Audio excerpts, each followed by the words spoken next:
News చూస్తున్నాం. ఛత్తీస్గఢ్ తెలంగాణ సరిహద్దులో భారీ ఎన్కౌంటర్ జరిగింది. బీజాపూర్ జిల్లాలో ఈ ఎన్కౌంటర్ జరిగింది.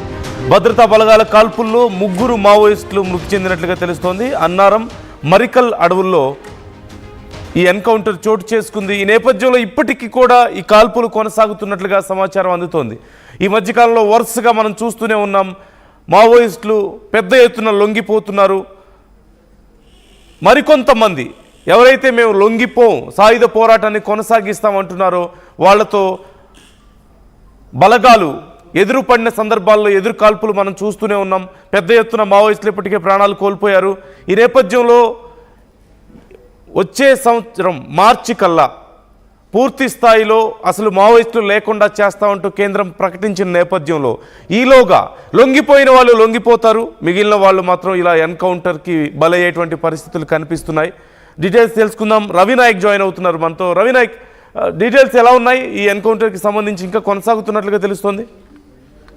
నందు, తెలంగాణ ఛత్తీస్గఢ్ బార్డర్ లో భారీ ఎన్కౌంటర్ కొనసాగుతుంది. ఇటు ఛత్తీస్గఢ్, తెలంగాణ, మహారాష్ట్ర సరిహద్దు అని చెప్పుకోవచ్చు. ఇటు నారాయణపూర్, అటు భద్రాద్రి కొత్తగూడెం, ఇటు ఆదిలాబాదు కావచ్చు, మంచిర్యాల కావచ్చు, అదేవిధంగా చంద్రపూర్ బార్డర్ కావచ్చు. అయితే భారీ ఎన్కౌంటర్ చోటు చేసుకున్నట్టయితే తెలిసింది. దీంట్లో పెద్ద నాయకులు ఉన్నట్టు అనుమానిస్తున్న పరిస్థితి కనబడుతుంది. అయితే ఇంకా ఎదురు కాల్పులు కొనసాగుతున్నట్టయితే ప్రధానంగా తెలుస్తుంది. ఇటు మావోయిస్టులకు పోలీసుల మధ్య, సైనిక బలగాల మధ్య భారీ ఎన్కౌంటర్ చోటు చేసుకుంది. తాళ్లపల్లి పోలీస్ స్టేషన్ పరిధిలో ఈ ఎన్కౌంటర్ జరుగుతున్నట్టు తెలిసింది. అన్నారం మరిమల అడవుల్లో ఎన్కౌంటర్ జరుగుతుంది. అది ఇరు వర్గాల మధ్య భీకర ఎదురు కాల్పులు జరుగుతున్నట్టయితే ప్రాథమికంగా తెలిసింది. అయితే ఇప్పటికే ఈ అంశంలో కొన్ని ఆయుధాలు కూడా స్వాధీనం చేసుకున్నట్టు తెలిసింది. దీంతో పాటు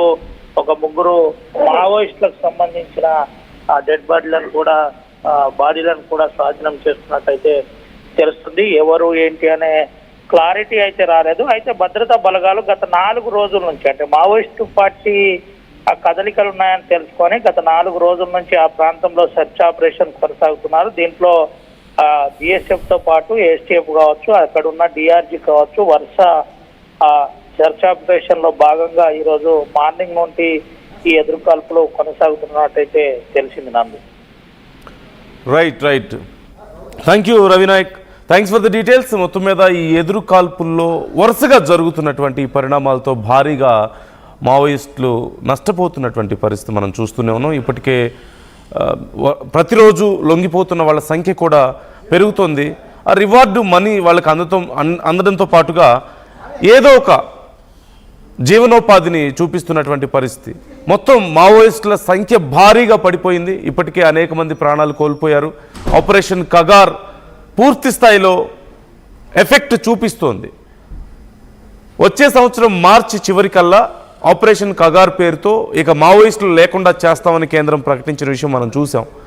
ఈ నేపథ్యంలో ఇప్పటికే లొంగిపోతున్న వాళ్ళు మేము ప్రజా జీవితంలో కలిసిపోతున్నాం, ఇక ప్రజాస్వామ్యంలో పూర్తి స్థాయిలో ఒకవేళ ఏదైనా సమస్యల మీద పోరాడాల్సి వస్తే ప్రజా పోరాటాలు చేస్తామని చెప్తున్న పరిస్థితి కనిపిస్తుంది. కానీ కొంతమంది మాత్రం లేదు, ఖచ్చితంగా సాయుధ పోరాటమే మేము కొనసాగిస్తామని చెప్తున్నారు.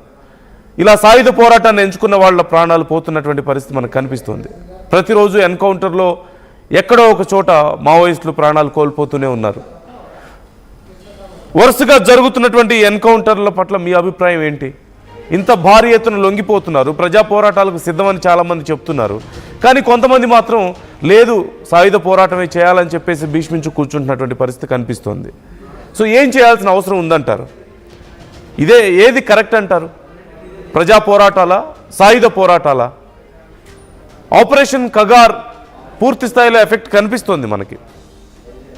ఈ అంశాల మీద మీ అభిప్రాయాలు ఎలా ఉన్నాయో కామెంట్ చేసే ప్రయత్నం చేయండి.